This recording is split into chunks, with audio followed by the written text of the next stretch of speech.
Nasrettin Hoca Beyliği'nin aslında Nasrettin'di.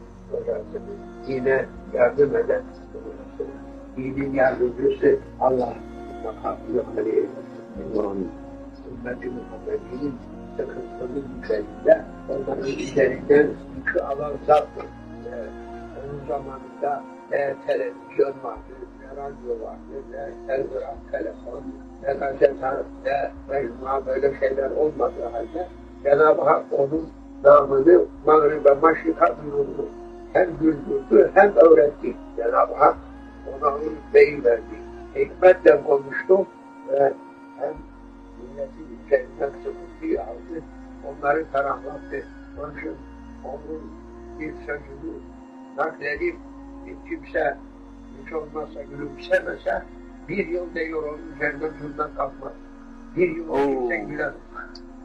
Bir parça hiç olmazsa gülümsemesi gelmese demek o adamın üzerinde o kadar ağırlık var. Bir sene gülemez diyor o adam.